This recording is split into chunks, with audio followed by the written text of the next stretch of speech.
I really wish that Screencastify and all of these other video things that I'm using had those little fun filters. I don't know. I don't use Instagram. Is that what it's called?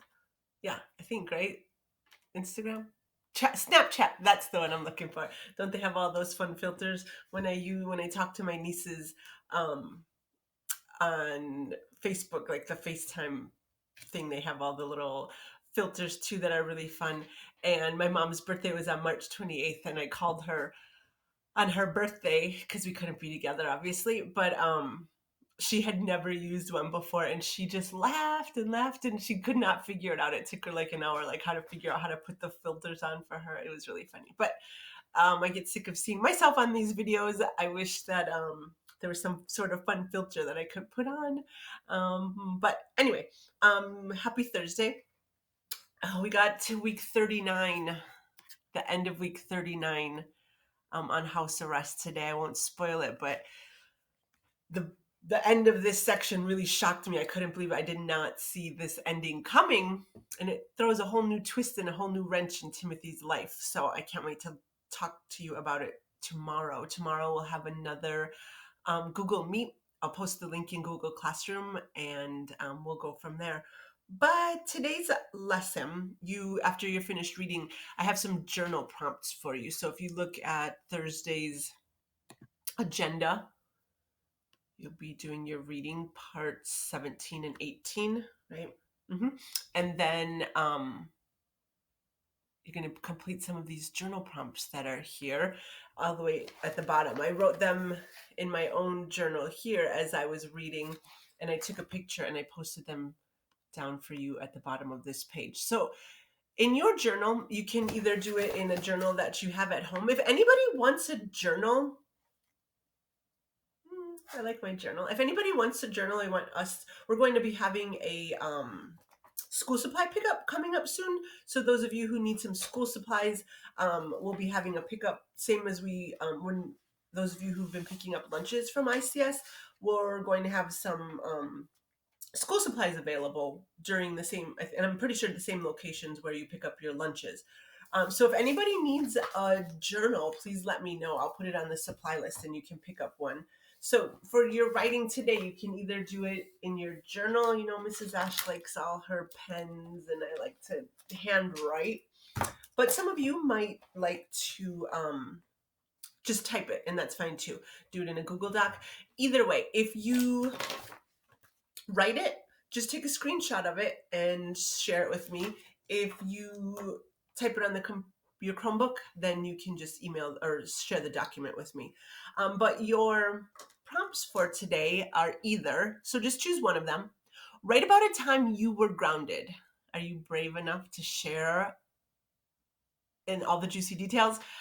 This is the one I'm going to pick. I wasn't originally going to pick this one. I was going to pick the next one, or no, the third one. But then as soon as I was writing this down, I was like, ooh, I do have a really good story about a time I was almost grounded. You may have heard it before. And now Mrs. Ash is a grown-up lady, but there was one time a long time ago when I was a middle school student getting into trouble, and it had to do with shoplifting.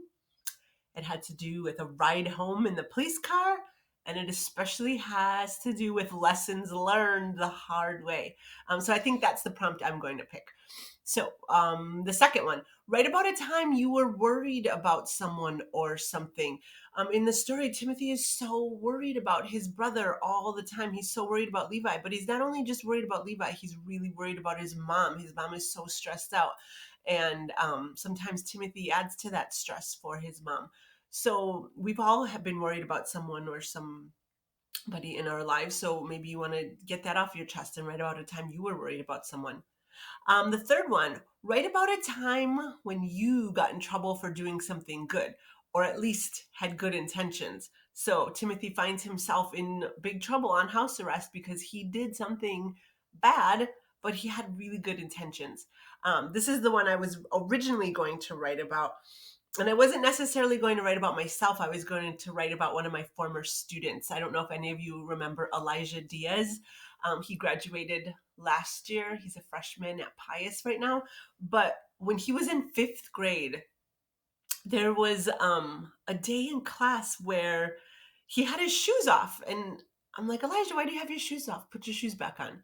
And okay, he put his shoes back on. Wasn't an issue. And then a couple hours later, this is when I still had recess duty. We were out on the playground, and he had his shoes off again.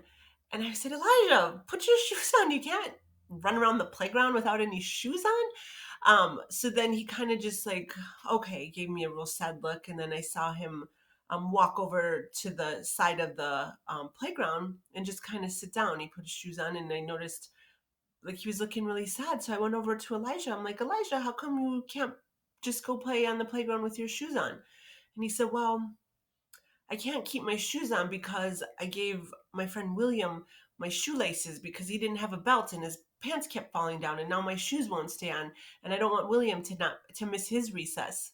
And I thought, oh, I mean, not like he was in so much trouble because of his shoes. I was just, he didn't tell me why he didn't have his shoes. I could have totally helped William, found him a belt or found him a zip tie, but Elijah's heart was so big and he was such a good friend that he was willing to give up his recess so that he could have his friend enjoy his recess. So that was my story about kind of getting in trouble for doing something positive. I love that Elijah story. He's always been a good friend. Or you can write about a time you had a crush on someone. I remember my first crush was in first grade. I hope Mr. Ash is listening, but I remember his name was Robert Larona. I don't know if any of you are related to him, but he went to school with me in first grade, and he was so, so cute. I remember I just always wanted to stand next to him, and and it's funny because I remember exactly what he looks like. He had black, like dark hair, and then he had kind of like brownish tan skin, and he was tall and slender, and that's kind of what Mr. Ash looks like. So maybe I always knew the kind of boy I wanted to marry. But maybe you want to write about a time you had a crush if you're brave enough to do that. Or lastly, oh, that one came from Timothy. He has a crush on Isa, and he knows that that's his best friend's sister, and he is not happy about it. They kind of dropped hints about that. So that's where that prompt came from. And last but not least, write about a time when you were happy to see someone get in trouble for something they did. That's called just desserts. When you see somebody who gets what they deserve, and this kind of happens in this chapter with that nurse Mary. I love the section. I even wrote it in my. It's on page 198 when Mom finally tells Mary, "You're fired," and Timothy is so happy. Mom was so stressed out. She doesn't, but right after, oh, that was such a cute scene. I don't want to, in case you haven't read that part yet, but Mary gets fired. And I think Timothy's pretty happy to see Mary finally get her just desserts or get in trouble for something she deserves. So for your assignment today, after you're finished reading, choose one of these 5 prompts and write about it and be ready to share it at tomorrow's meeting. As usual, let me know if you have any questions. Email me, call me. I miss you. I hope you all are well. I'll see you soon.